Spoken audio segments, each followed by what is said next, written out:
Hello, learners. Welcome to our session today. Today is a beautiful day, and I hope we are all okay wherever we are. Today's session is very interesting because what I want us to discuss basically is not only for students, but also us as business persons, as entrepreneurs, basically anyone who is always in the line of management. And that today our focus is on leadership and management. And the concept that I want us to discuss today is about basically case studies concepts, right?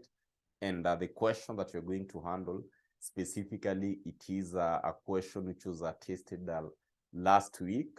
That is April 2023 exams. It was just the other day that you guys did this paper, right? So these are what I want us to discuss. A question which was tested in April 2023 exams. And by the way, those who have done exams, in this point, probably you are on the same level, say like intermediate level, and you did like say 3 papers, you are to do the other 3 papers. I can advise you guys like don't wait for the results to be announced for you to plan to join the classes. Remember that the semester is very short, so I'll advise you guys like you can start your classes as soon as you can. And the beauty part with MDarasa, we have packages which will suit you best, regardless of where you are, regardless of which unit you're doing. You can start these classes in advance so that you should avoid the last minute pressure. You should avoid the last minute pressure. I know probably your results might be released towards the end of the month. So don't wait towards the end of the month. You can start your classes as soon as you can. And for us as MDarasa, we have 2 packages which are very ideal for you guys. You can go with a pre-recorded version, or you can go with the live virtual session. Pre-recorded basically is the one that you control your own timetable. Live virtual is the one that you attend classes as per our set timetable. Like the one that I'm doing, this version is for pre-recorded version. This version that you're seeing is for pre-recorded version. So you'll find that basically all are very effective and efficient. So guys, advanced level students, you can join these classes as soon as you can. BDA students, so long as you're doing CPA, CASNEB, of course, you can always talk to us and any other course relating to accounts, right? We're here to assist you guys. So let's jump to what we are to talk about today, case study questions. And all these are questions that you are always given a lot of marks. Imagine 40 marks, right? These are marks that can take you places you've never been before. So what's the best strategy that you're supposed to handle such questions? These are what I want us to do. I want us to look at this question, which was tested in April 2023, and see what you guys are expected to do. So these are a question. Recall like in the previous session, basically I've been sharing with you guys the best strategy on how you can handle the case study questions. And that is a strategy that I want us to apply in this question that we are handling right now. So basically this was a question which you are tested last week, or if I was to say April 2023 exams. I've shared this paper, right? These are leadership and management, right? Of course, CFA, CPA, CCP students, this paper is literally for you guys, right? So in this case, we can see that we had 5 questions, which you are expected basically to handle well. Pass mark will never change. Pass mark will always be 50%. But today, I want us to kind of tilt our perception and look at this concept as on a practical perspective, imagining that you're, of course, managers, you are solving situation in the business. That is a perception that we should always be having when it comes to leadership and management. So this is a question, and we are starting with a case study question, which is always question number 1, and it has a lot of marks, imagining 40 marks, right? So the strategy for case study question, my good student, is this. Number 1, start by looking at the questions first. Go through the questions. Once you've gone through the questions, well, now you can go to the case study. The essence of you starting with the questions is at least for you to familiarize yourself with what might be on the case study. so that when you're handling this case study, or rather when you're going through the case study, already you have an idea of what is in the question. That's the best strategy that you can always use when you're handling the case study, the 40 marks question, right? So these are what you're supposed to do. Like here we use that strategy, go to the questions, right? So in our questions here, we are told like part A, these are what you're told. State 5 political factors that Drillers Company Limited should consider when planning expansion of its operation. Just by the look at that question, I can clearly identify that Drillers Company Limited was doing some expansions, or rather they were expanding some of the operations. Already have identified that. And I know very well that I'm having a company known as what?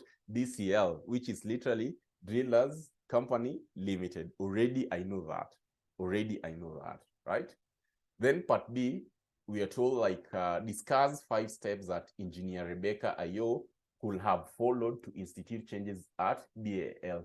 So by now, I know in the case study, I'll be having a person named who? Engineer Rebecca Ayo. So I'll be concentrating much on probably what this engineer Ayo did, so that I can be able to get exactly what the question wants us to basically solve. And also in this case, I'm also saying I'm having BAL. So this is BL. At the back of my mind, as I'm going through this question, I know very well that I'm having what? I'm having BAL somewhere in our case study. Already I'm having some tips on what the case entails, right? But see, these are what we are told on part C, that Vertex researchers and consultants in their report to the board of BAL had included a detailed risk assessment matrix for each project. So clearly here, my good students, I can see I should be expecting to have this company in our case, Vertex researchers and consultants. I should be expecting to have this new company. So I'm kind of gauging what I'll be expecting in our case study. Like now I'm having what? Vertex researchers and consultants. So I should be expecting to have this company basically in our case study, right? Then I'm also having a risk assessment matrix for each project.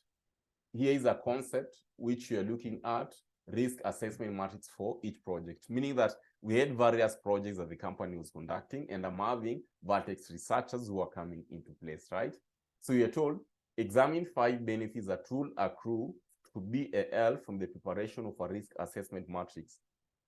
So literally at this point, I should start asking myself about what is this risk assessment matrix that we're talking about. So these are some of the questions that should be clicking at the back of our mind. I'm having risk assessment matrix. Some of these points, basically, you can always apply them actually. You can always apply some of these concepts. You can always apply some of these concepts, okay? Then in this case, part D, we are told like propose 5 possible hurdles which BAL was expected to overcome as the business expanded to other regions in Africa. In that question, my good students, clearly you can see we are being directed, or I'm given a clue that this company was expanding in other African regions. So I'm having expansion to other countries. I'm having expansion to other countries. Recall, I'm getting all these tips, and yet you've not yet gone through the case study. That's the beauty part of you starting with the questions, right? Then part E, here we're told like, assuming that you're a board member of BAL, prepare a 5-point memorandum in support of Alex Kim's idea of re-engineering the company's process. So literally we can identify that I'm having a person named as who? As Alex Kim.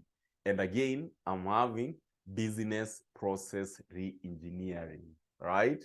That is something that we should kind of start asking ourselves, what is this business process re-engineering? And yet, we've not yet gone through the case study. You see the beauty part of you starting with the questions. It has given us a lot of tips on what should be on the case study. It has given us a lot of tips on what is included in the case study. And we've not yet looked at the case study. That's the beauty part with us starting with the questions. And another thing that you should understand, my good students, at any given point, whenever you're handling case study questions, you should have this in mind, that case study basically it has a cut across all through the topics in our course. So you should be expected at least to have an idea of these topics. And the good thing with leadership, always think like a manager. At this point, it is not upon you to think as a student. Think like a manager. Approach it as if you're a manager in a certain organization, you want to solve situation. In that case, you'll be having a lot of questions. In that case, you'll be having a lot of questions. So after we've gone through that concept, my good students, now let us go through the case study itself and see what was on the case study. So here is our case study. Let us go through this case study and see what you're having on the case study. So basically, these are what you're told, that Drillers Company Limited, DCL, started a family business. Here. We're told that this company started a family business under the name Drillers Agency in the early 2000s, right? That is what you're told. Specializing in drilling water boreholes. The company operated within Kenya capital, right?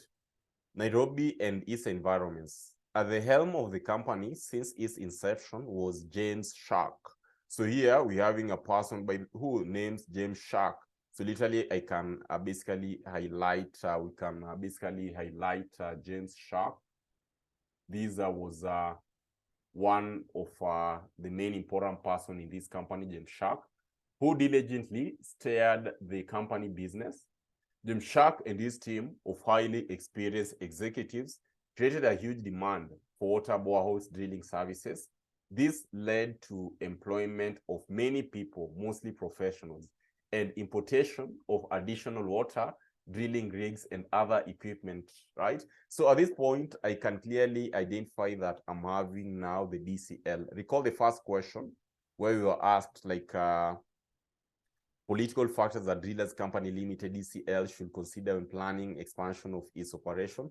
So here it is a DCL that you're talking about, and this DCL was led by the person known as James Shark. So on that case, continuation of that, these are basically what we were told, that as the CEO of the company, James Shark won various awards, including the CEO of the Year award, like the one that we held at Villa Rosa Kempinski the other day, right? We had a breakfast some times back. That was actually last weekend. CEOs and the entrepreneurs breakfast. And thank you so much for you guys who are watching us, who made basically who attended the breakfast, right? So we are told here that in the year 2015, the company fully acquired Drillers Agency Limited, BAL. Now, my good students, you can clearly see that there's a question where we were asked about BAL, and this is where BAL is coming. These are where BAL, these are where we can see BAL, right? BAL. Recall, like you were asked something to do with BAL, discuss 5 steps that Engineer Rebecca Ayo could have followed to institute changes in BAL. So in this case, I can literally agree that we had 2 companies. I'm having DCL and you're having BAL, which you're now introducing BAL. Continuation of that, we're told that which operated in the same area with DCL. The board of DCL, however, resolved that the 2 companies will operate independently, and some members of the board of DCL would sit in the board of BAL, right? So I'm having DCL company, and you're having what? BAL. So you're talking about what? 2 companies, right? Due to his vast experience and successes, the board of DCL appointed James Shark, recall James Shark, as the chairman of the newly reconstituted board of BAL, an added responsibility to that of the CEO's position at DCL. The board also appointed Engineer Rebecca Ayo. Recall when we were looking at our question, we realized that we had a person by the name who? Engineer Rebecca Ayo. That's the beauty part with starting with the question. At least it will give us hints on what we'll be expecting in our case study, right? So I'm having here Engineer Rebecca Ayo, and we saw Engineer Rebecca Ayo in our question. So you should be very keen with what an engineer did, right? Her rich corporate leadership experience enabled her to spearhead transformative changes in the entire organization. Within a short period of time, manual processes had been automated and data held in old files digitized. So I can see that this person was revolutionary. She's so far, right? She was a futuristic. So within a short period of time, manual process had been automated and data held in old files digitized, right? Very important point to put in place. BAL opened 4 more regional branches, and that could be the reason why you were asked something to do with regional, or rather aspect of regional. There's a question which had some question to do with the regional something, right? This is we had it in our question somewhere, where we were asked like, other regions. We were told like Vertex and consultants in their report of board included detailed risk assessment. 5 hurdles was expected to other regions in Africa. So literally, that is where we are getting that at least we had some basically branches elsewhere. Continuation of that, you're told like, based on her experience, who? Rebecca Ayo. Based on her experience, you're told.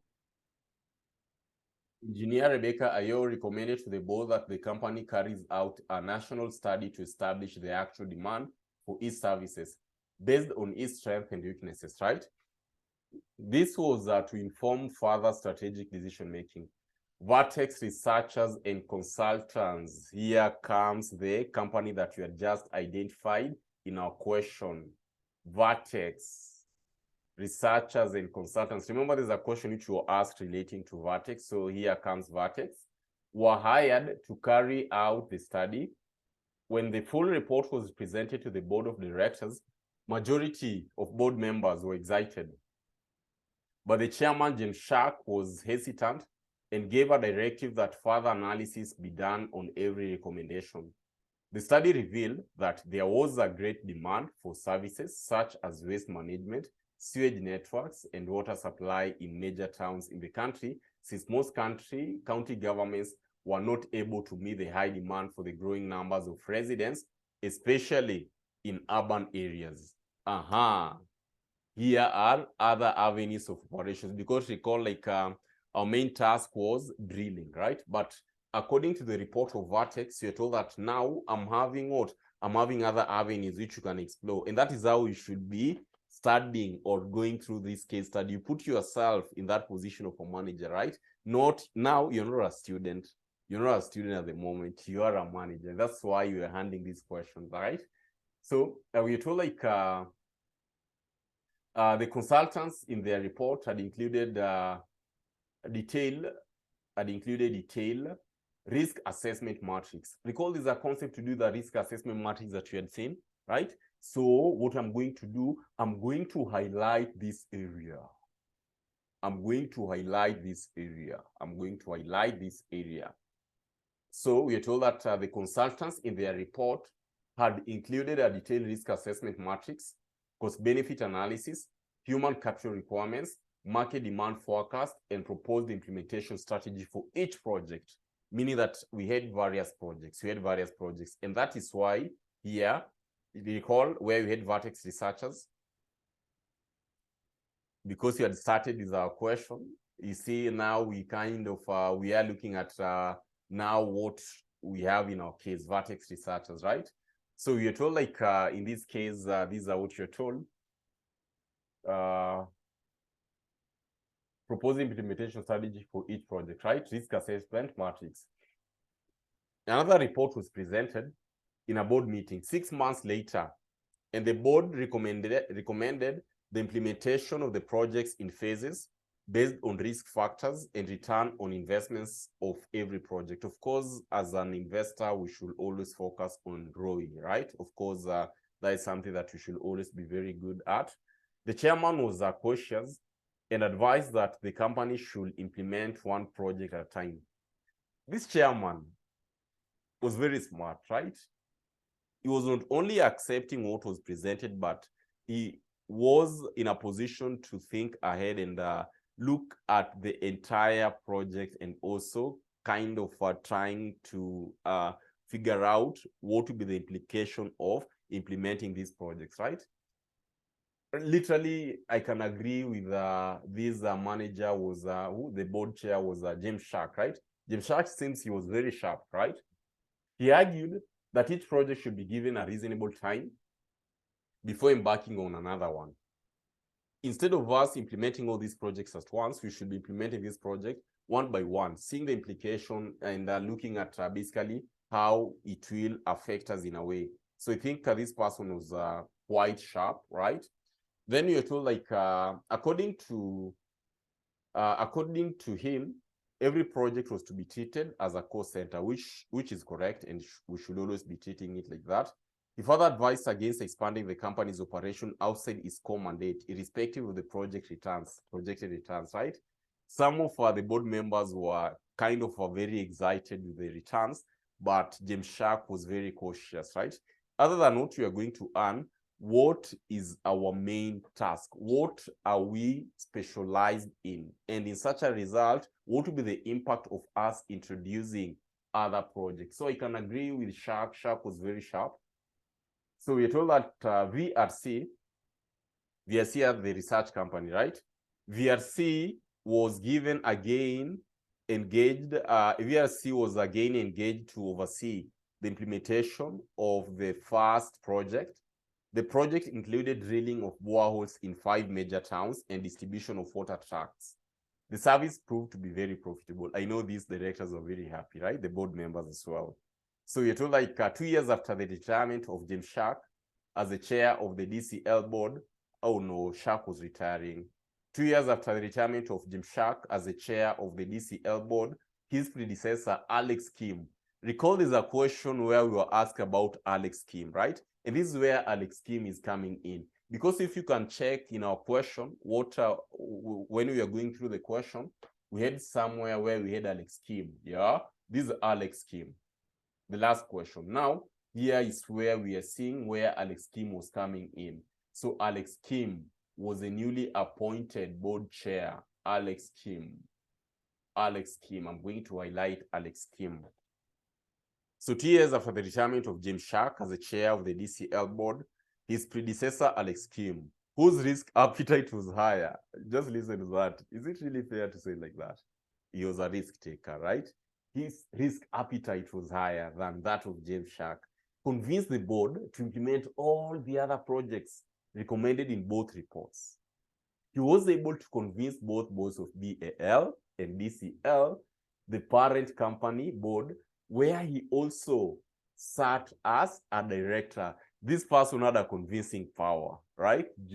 Alex Kim, the newly appointed chair, to extend BAL's operations in 2 other regions of Africa. This resulted in the opening of regional offices in West Africa. Oh, that is the reason why we were asked here about what? About us expanding in other regions in Africa. You see, literally, because you had gone through the question, I can pinpoint some of the questions in our case study. So clearly you can see here, and that's why Mwalimu was saying, like, while going through this case study, don't go like, I'm just doing this for example. Don't approach it in that case. Approach it like it is interesting and you're basically doing this for knowledge, because you can see if you make it to be very interesting, there are some points that you'll always pick, right? So here you're told like, he has now convinced the board. He was able to convince the board of BAL and DCL, the parent company's boards, where he also sat as a director, to extend operations in 2 other regions of Africa. This resulted in the opening of regional offices in West Africa and South Africa. Okay. In these 2 regions, the company operated as Global Drillers Company, right? GDC Limited, GDCL. Engineer Rebecca was against this aggressive move and insisted that the company should remain focused on its core mandate of what? Basically drilling and what you're targeting, right? She was, however, overruled because these guys had seen that they'd be earning more, or rather they're earning more, the company is expanding. But Rebecca had seen something that majority of these board members had not yet observed, or they had not yet seen. So it was like, some board members started frustrating IFOS at BL, leading to a resignation as CEO of the company. Oh no, Rebecca resigned. Last year, most counties restructured their services, including water supply and waste management. This affected the company's bottom line negatively, that the company could not sustain its branches in the country, nor the high number of employees. And that is why I think Rebecca was against this. She had seen something that majority of the board members had not yet observed, right? So we are told like this affected the company's bottom line negatively, that the company could not sustain its branches in the country, nor the high number of employees. All the branches outside the country were also struggling to break even. Oh no, they were warned. Alex Kim has called for a brainstorming meeting for board of directors and management to address the challenges with a view of re-engineering the company's processes. So that's why I think we are asking this question, like we need to discuss about the idea of engineering. And this is where we are seeing where the reason why the engineering company's process was suggested. We had expanded in other regions. We are not doing as we had hoped. So we need to rethink. So you'll find that just by that, you've looked at the case study. We've gone through the case study. And because you had already started by looking at the question, no need of us going through the question again. So let's see. State 5 political factors that Drillers Company Limited, DCL, should consider when planning expansion of its operation. This is what I want us to do. I'm going to open my Word document where we can literally handle this, posting the question and basically trying to come up with a solution on the same. And I want us guys to reason practically, right? I want us guys to reason basically in a way that it will be very easy for us to answer the same. So we asked, state 5 political factors that Drillers Company Limited should consider when planning expansion of its operation. Political factors. So it is upon you as a student to reason and reason very well. We are talking of basically some political factors which will affect us, right? So what are some of these political factors? I know anytime you're talking about political factors based on this question, number one, I'll be talking about government regulations, right? Because that is literally political factor, right? Then in relation to political factors, nowadays, like also taxation is also in a way politics, right? So other than what you are asked here about government regulations, you can also talk about taxation policies, which are very, very important. Remember, right now, we are just highlighting some points, right? We can also talk about maybe aspect to do with maybe like, for example, if you talk of Sudan. Sudan right now is not stable, right? Sorry for our brother country. Sudan now is not stable because of political aspect of stability. So you'll find that political stability is also another factor that you should consider when you're talking about political factors, right? Also, you'll find that there are some policies which are always affected politically. So also talk about economic policies. These are some of the items. Literally, you're just kind of pinpointing some of the political factors that can literally affect us. So in this question of ours, maybe as you are dissecting it, let me have this in Word so that it will be easy for us to answer it. I'll just pin what I'm going to do. Let me have this in Word so that we answer it. Just a moment here. I'm trying to do something. Here, let us have this in Word. And once we have it in Word, it will be very easy, right? It will be very, very easy. So I'm going to share my Word there. So we have these in Word. Remember, there are some points that we had already identified. So number one here, we are told like in a matter of stating, we are told to state, but we can go further and literally try to basically do what we can go ahead and literally try to explain. We're talking about government regulations, right? Number one here, point number one, political factor, you can talk about government regulations, right? Talk about government regulations, talk about government regulations, government regulations. So just explaining this basically, as much as you're told to stay that, so you're given, I think, 5 marks. So how will government regulation basically affect us? Government regulations, my good students, will find that maybe if we are to talk in relation to, and one thing that you should have in mind related to the case study, okay? Related to the case study. Like in our case here, we can, on our government regulations, basically we can consider and say like, DCL basically should consider the regulations in the countries where they intend to expand the operations, right?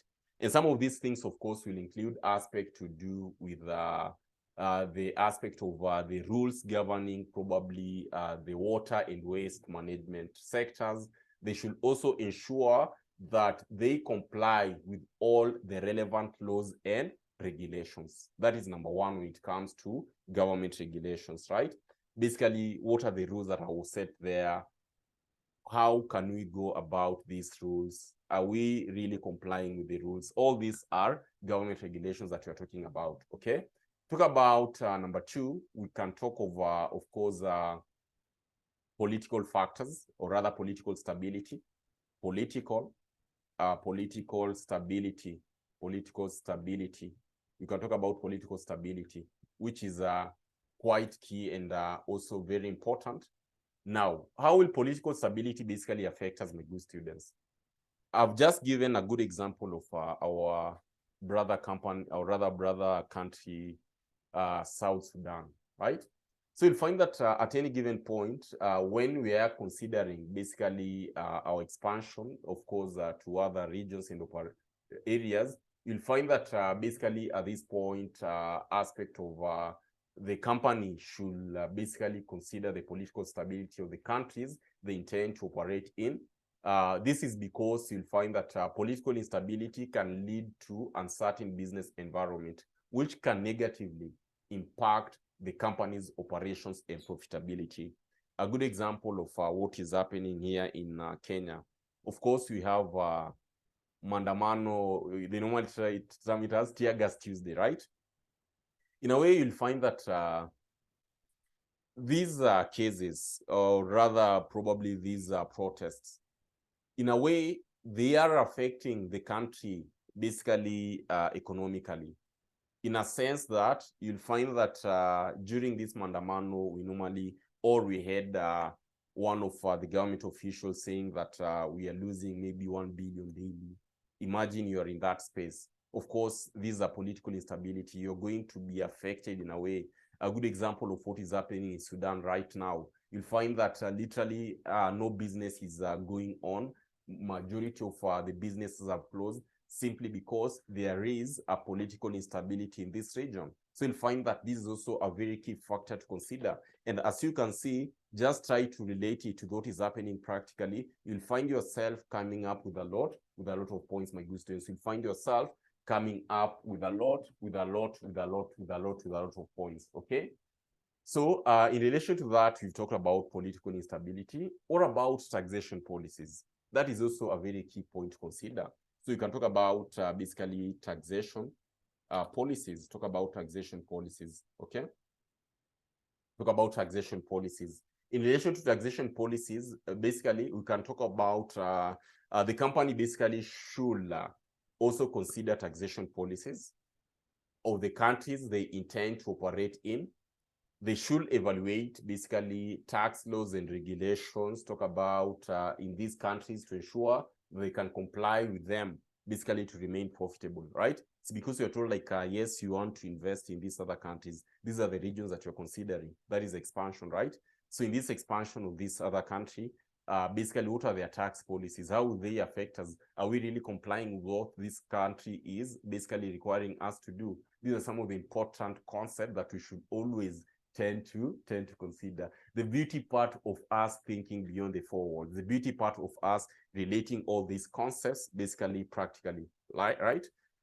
Then talk about, we talked about what? Economic policies, right? Also, we can mention about that, economic policies. So we're having basically economic policies. how this affects us while we are considering basically doing while we are considering investing or rather expanding. So economic policy, in a sense that DCL, that is a company, Drilling Company Limited, DCL, basically should also consider aspect to do with economic policies of these countries, right? Which they intend to expand their operations. They should, number one, probably evaluate factors such as inflation. What is the inflation in this country? Very key. Talk about another key item. These are basically the interest rates. That is also very important. Talk about aspect to do with foreign exchange policy. That is also very important for us to consider.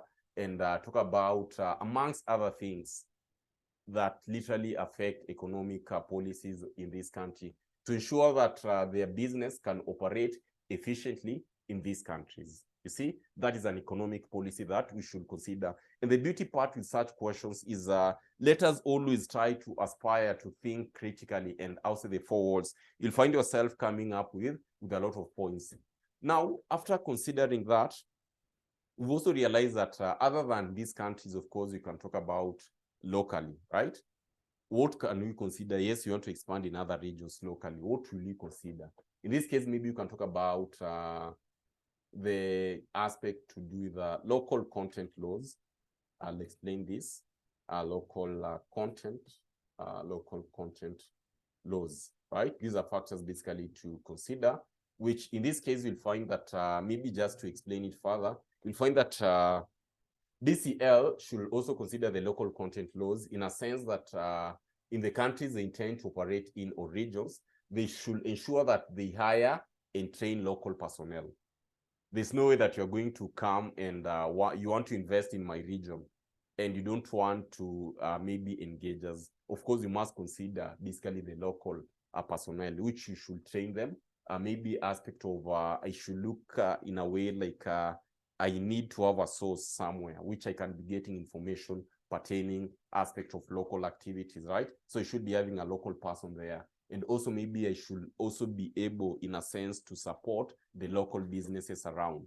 So that in this case, they should not see me as only a competitor, but they should also see me as a person who is going to improve their local businesses, right? These are some of the things that we should always tend to consider as entrepreneurs. And that is the reason why we said, when I started that, at times, leadership and management is literally us putting ourselves in these shoes and trying basically to reason as entrepreneurs, right?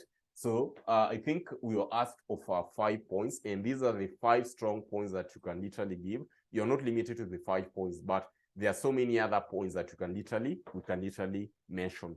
So we've answered question number 5, relating it with DCL. And the good thing, as I've said, always try to relate your solution with the case that you're given. Always try to relate the solution with the case that you're given. That will really, really, really help you, okay? So you're done with that bit. What was the next question? The next question here, these are what you asked. The next question. Yeah, we were asked to discuss 5 steps that Engineer Rebecca Ayo will have followed to institute changes at BAL. So I'm having this person by the name Engineer Rebecca, and we kind of saw Engineer Rebecca appearing in our case the first time when he was being introduced as the CEO of BAL, right? So based on this case study, these are what you asked. 5 steps that Engineer Ayo could have followed to institute the changes. What did Engineer Ayo suggested? In this case, you're told that within a short period of time, look at this case, where we had identified where Rebecca was introduced. Then you are told her rich corporate leadership experience enabled her to spearhead transformative changes, right?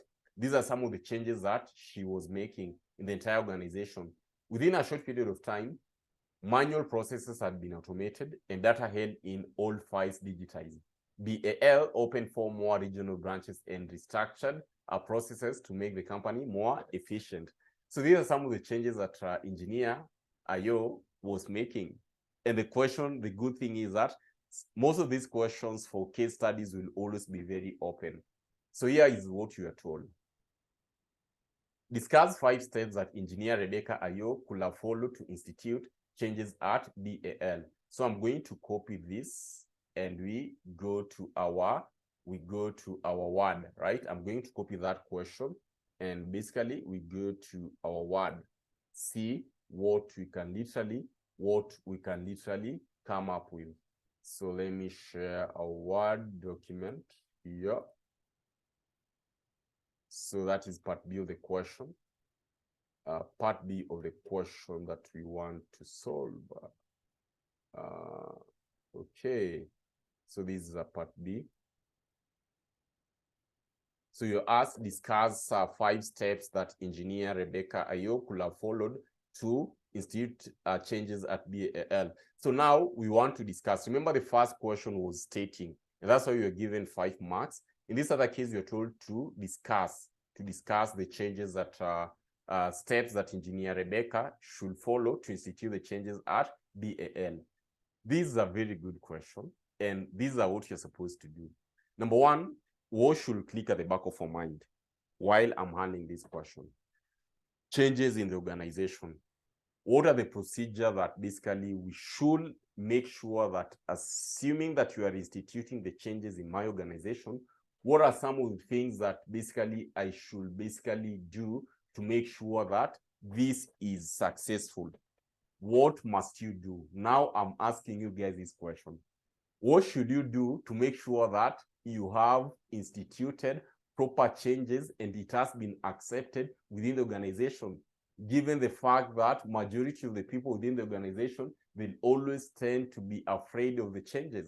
So what must you do?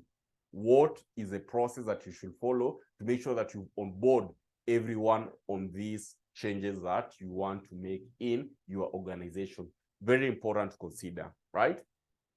So back to our question.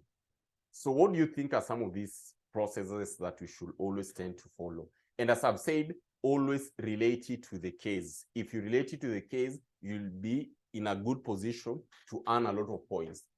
So like in this case, of course, number one, we should always consider matters to do with what? Developing a strategic plan. Very important.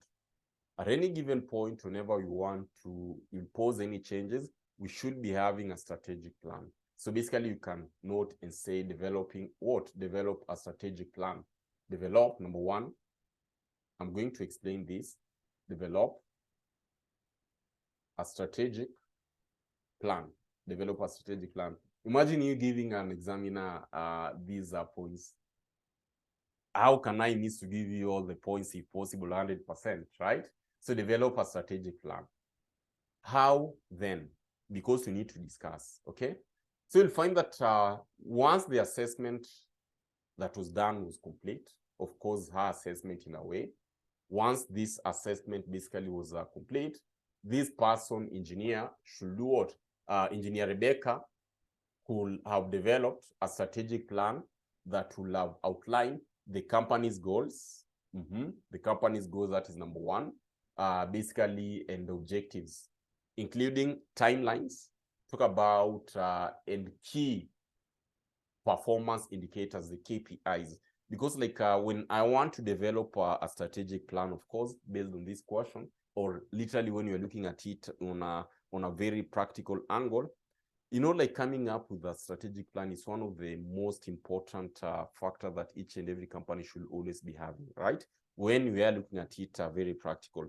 So in this case, of course, I should always, first of all, start by scanning myself, scanning my business, scanning the environment of which I am operating. So that in this case, of course, it will always tend to give us a hint on what you want to achieve, on basically what you want to, basically the main objective that you're having. Also, it will help us to measure some of our key performance indicators and see the areas that we need to improve. So these are some of the things that Rebecca should always or should have considered. So you say that after all this analysis done, you should have considered what Mwalimu have just mentioned, right? So literally in this case, maybe if we were to put it down, these are what you can have. So you're talking about Let me just put it down here so that you can all have it in place. Just typing it somewhere so that I can put it down here to save time.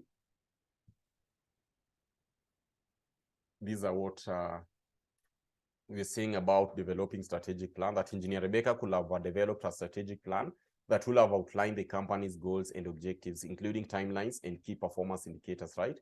The strategic plan will have provided a roadmap of the company's growth and will have helped to align the efforts of all employees towards what? Achieving the same objectives. That is very important to consider as part of what? As part of our step. Then, of course, the other item that you can also consider here is basically that is involved all stakeholders. You must involve all stakeholders, actually. You must involve all stakeholders. And actually, in this case, after involving all our stakeholders, that is literally, we can talk about involve all stakeholders. Number 2, involve all stakeholders, right? Involve all stakeholders. Actually, there is that research that we should have started with conducting assessment. We should have started with conducting assessment, but it's okay. So involve all stakeholders, involve all stakeholders, in a sense that if I feel part of the solution, it will be very easy for me to adopt, or rather to adapt, rather than you just come and give me instructions to do, and probably have not been involved in these changes. I was used to do a certain task, but right now you are bringing a whole different task. So if at all it is a very new, at least you should put me in, yeah, so that I should be able to adapt to this, because I feel part and parcel of the changes that you're making.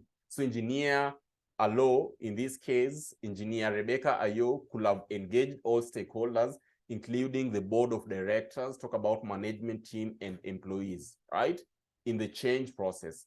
This will have helped to ensure that everyone was on the same page and that there was a buy-in for the changes that needed to be made. Engaging stakeholders basically will have also helped to address any concerns of resistance to change. Because if you're bringing something new which I wasn't used to it, there's a very high chance that I might resist to that. So if I'm involved, you'll find that that also chance of resistance will also be quite minimal. So in this case, we are to say that this person, or basically engineer, should engage all these individuals, all the stakeholders. So basically, you can talk about involving all the stakeholders. Yeah, then number 3, of course, here we can talk about number 3. So basically, we can talk of number 3. This is number 3. We can mention something. Oh, NAM, sorry, my NAM is on. So number 3, we can talk about basically doing what? That is, of course, we should not we should not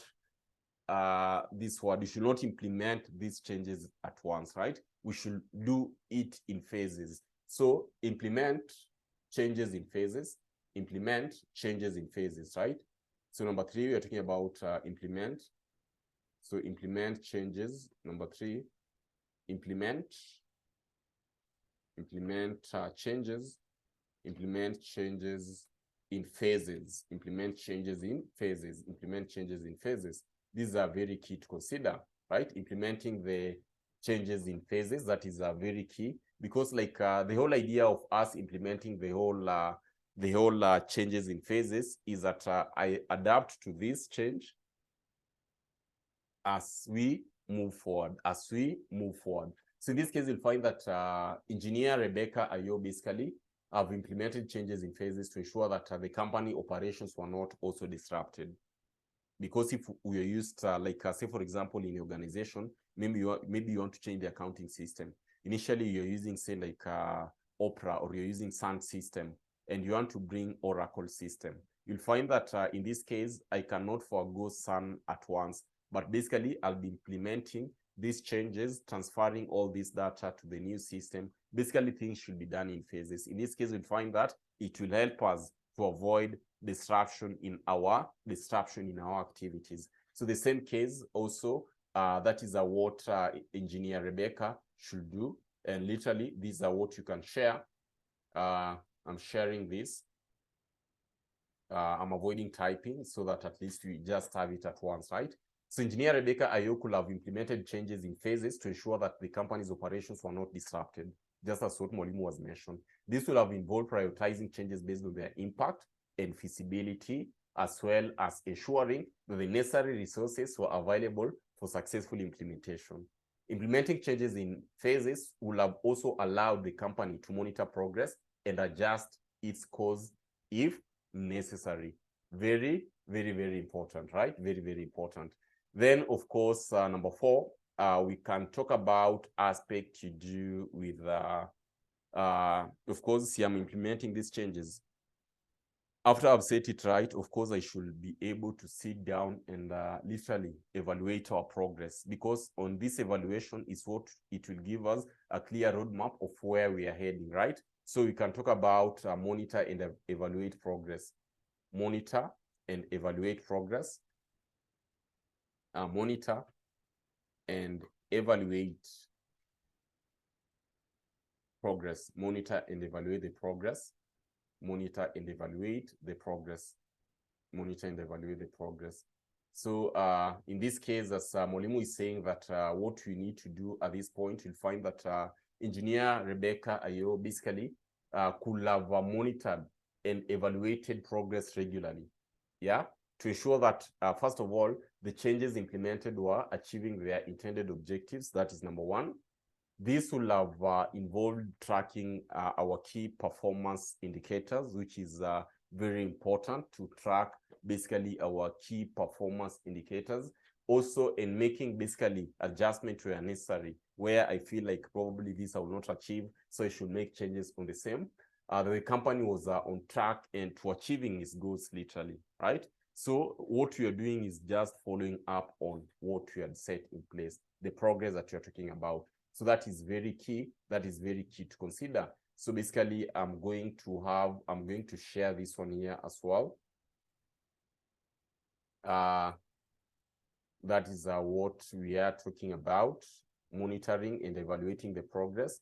And of course, finally, as a part of our number 5, because you're told 5, basically is conduct thorough assessment. Actually, that could have been our first step, because before I make all these changes, before we evaluate, or even before maybe I develop a strategic plan, we should have conducted an assessment, because it is from the assessment that we should be having what a strategic plan. So allow us to put that as point number 1. So you can have it as because you're told of steps, let us have it as a point number 1, conducting thorough assessment. Actually, let us have it as point number 1, conduct thorough assessment. Conducting, basically, we are talking about conducting a thorough assessment, conducting, or rather conduct thorough. Yeah, conducting basically thorough assessment, conducting thorough assessment. This actually should have been our number 1, because we are told in steps. So if it is in steps, it should follow each other. So number 2, this is number 3. So in an exam situation, once you realize that, you can just mention it somewhere. And this should be on number 5, right? Conducting basically a thorough assessment, because it is from thorough assessment, I'm trying to look at it practically. It is from this assessment is when you're going to develop a strategic plan. You can't have a strategic plan while you've not done any assessment, right? So in this case, you can argue that Engineer Rebecca Ayo could have carried out a comprehensive assessment of the company's processes, resources, strengths, and weaknesses, basically to identify areas that require improvement. Before, see, I need to make the change. So if I need to make the change, I should identify area that requires basically what? Improvement and changes, right? That is why we are talking about what? Assessment. Also, you'll find that this will help engineer, of course, to identify the gaps in the company's operation, such as the manual process that needed to be automated, which we saw that the manual processes engineer did what? Automated the same. So literally, I had this. So let me just have it. Instead of us typing, I'll just have it here so that we have it right?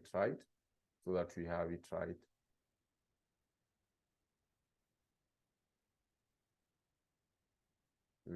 So I'm trying to have it here in a sense that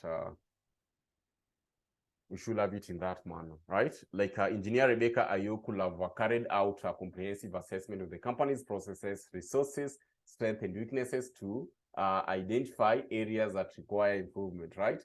This could have helped her to identify gaps in the company's operation, such as manual processes that needed to be automated, and areas where new technology could be introduced to improve efficiency. So literally, this is how you're supposed to basically work it out, right?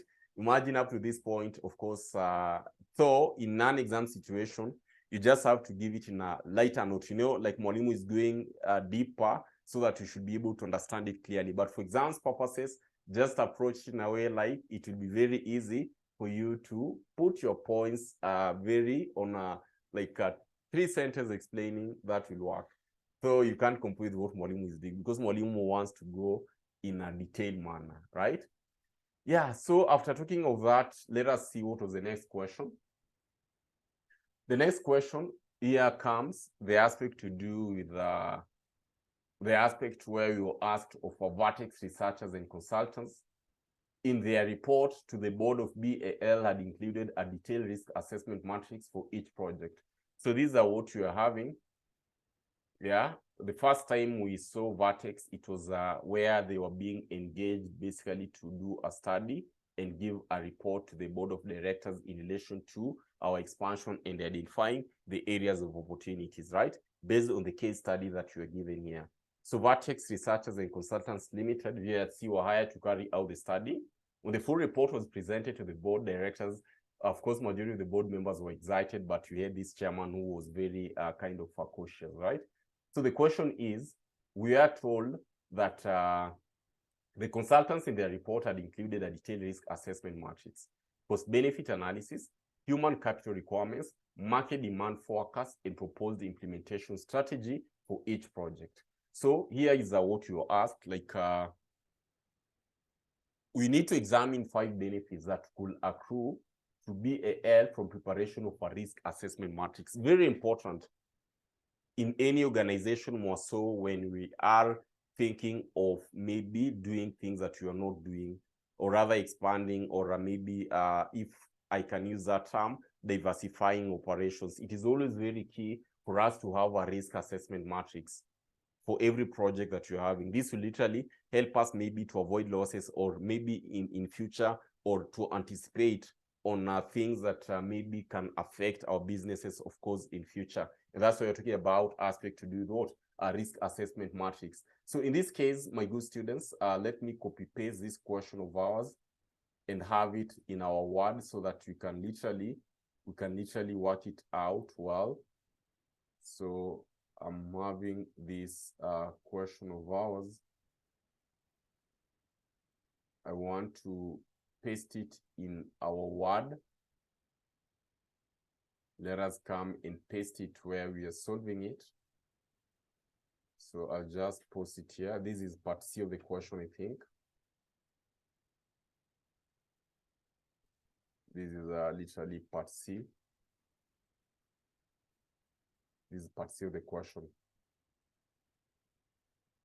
That is part C of the question. So you need to examine benefits that will accrue to BAL from the preparation of a risk assessment matrix. Recall BAL, right? The company that we formed anew. So you'll find that one thing that we need to basically understand is that the preparation of a risk assessment by Vertex researchers and consultants in their project to the board of BAL, you'll find that it's going to provide several benefits. It's going to provide several benefits. That is what we should have in mind. And you'll find that, of course, not only to BAL, but also its subsidiaries. And if at all you were to look at these benefits, what can we start with? What is the benefit of risk assessment matrix? Of course, other than helping us improving decision making, you'll find that it can also help us to prioritize our risk, talk about maybe aspect of cost reduction in future. These are some of the items that you should always be having, right? So in such a question, the best way is you can literally pinpoint these points of view somewhere, You can pinpoint these points of view somewhere before even you work it out, right? So in this case, because we have it in mind, of course, you can always tend to share like, number one, of course, it will help us in improving our decision. That is for sure. Yeah, that is for sure. So it will help us to improve our decision, improve the decision making, improve the decision making. Our number one point, you can talk of improved decision making. I'm going to explain this. Improved decision making.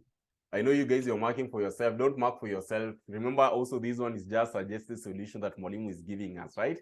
It doesn't mean that what Mwalimu is saying is what the markers will have. Probably, your papers have not yet been marked.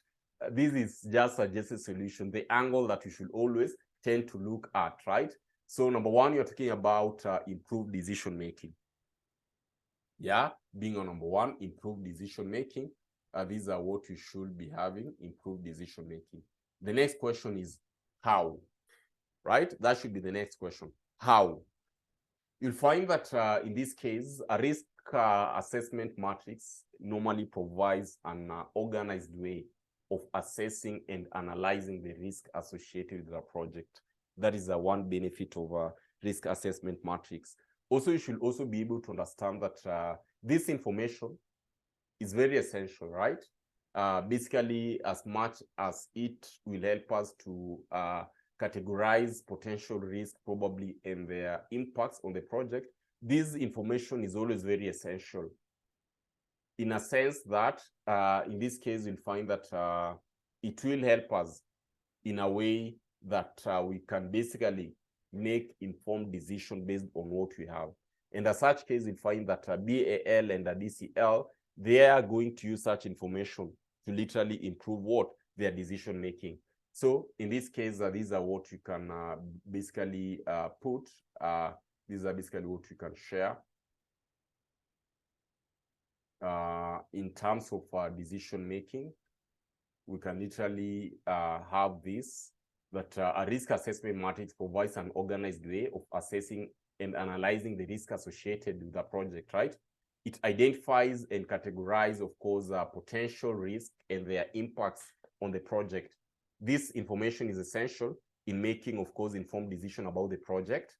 With a risk assessment matrix, BL's board and management team can objectively evaluate the risk associated with each project and determine whether to proceed or not. You can see Mwalimu is pinpointing these advantages with the case, and that is what you should always be doing, guys, right? Of course, number two here, we've talked about aspect of prioritization of risk. That is also another benefit that you can have. Talk about prioritization of risks. Number two, advantage, prioritization, right,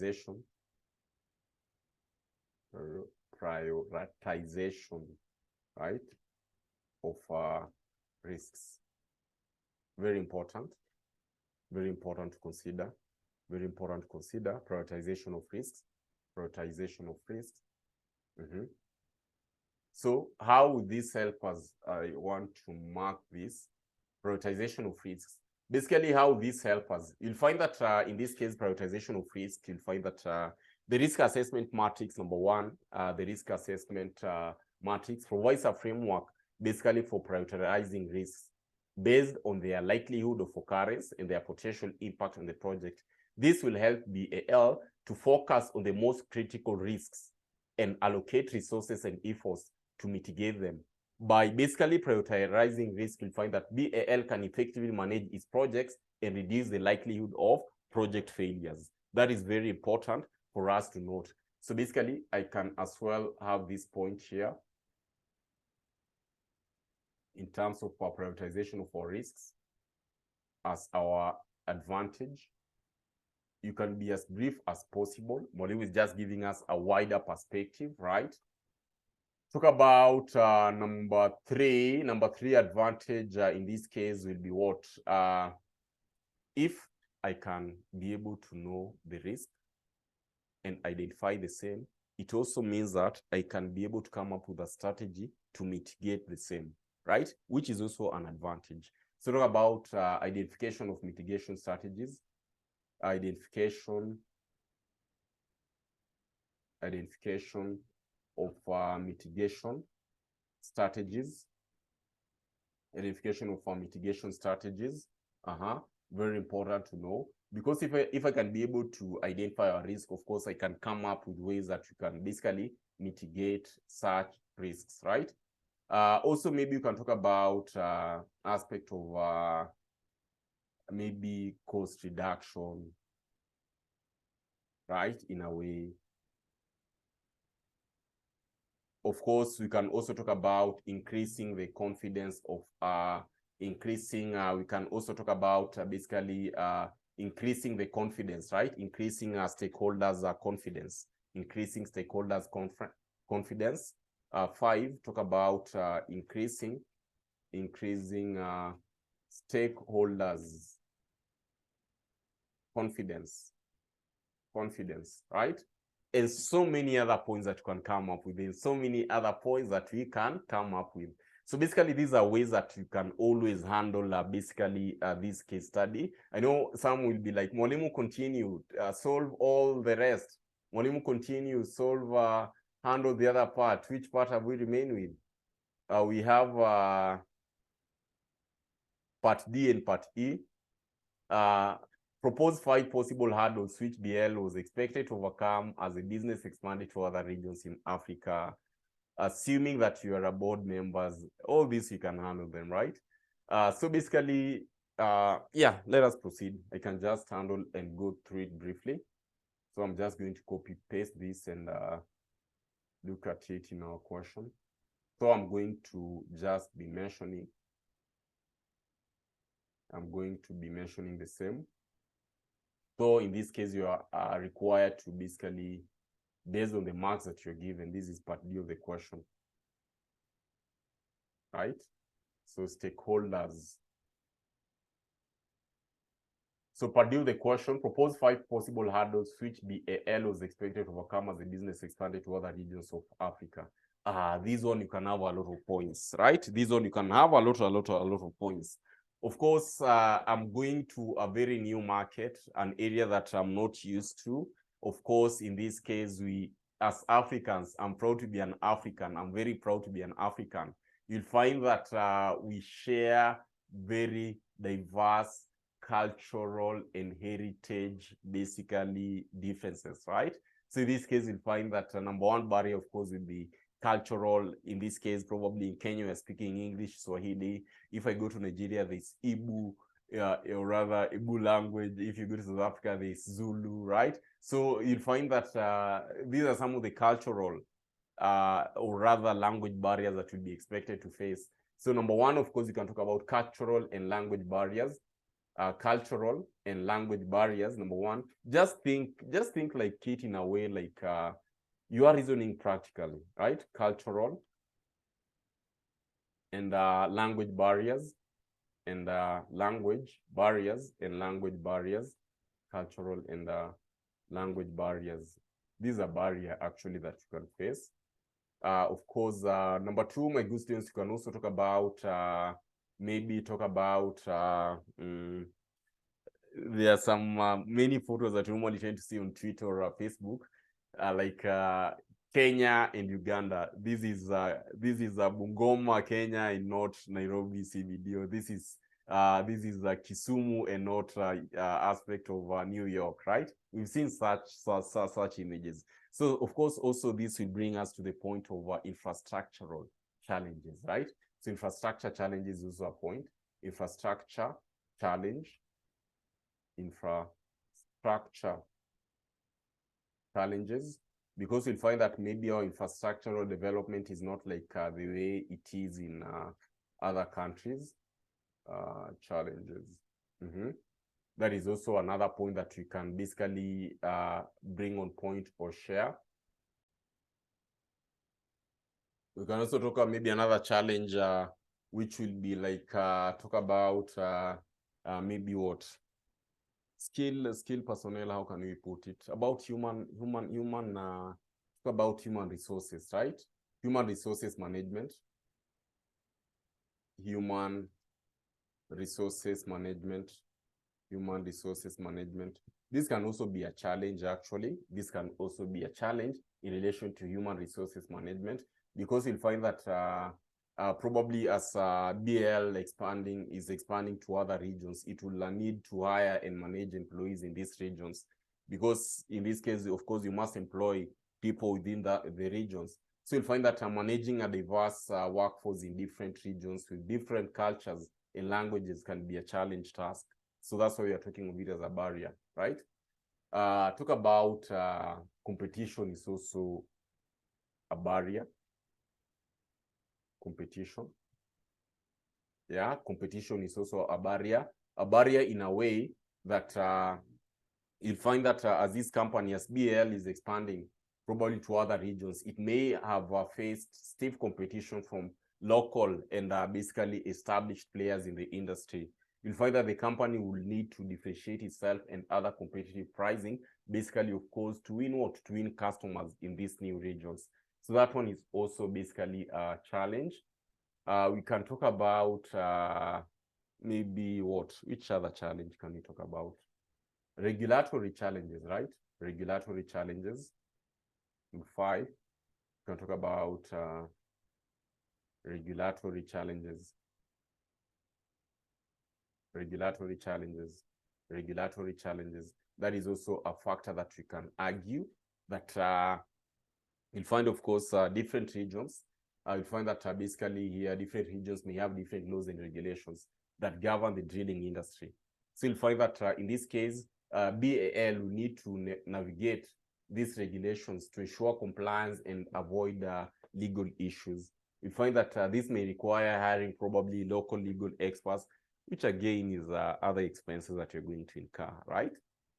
So that is, I've just brushed through that, giving you an idea of what you're supposed to basically share, giving you an idea of what you're supposed to share. Then in relation to that, if I were to look at the last question, this question was, what were we asked in the last question?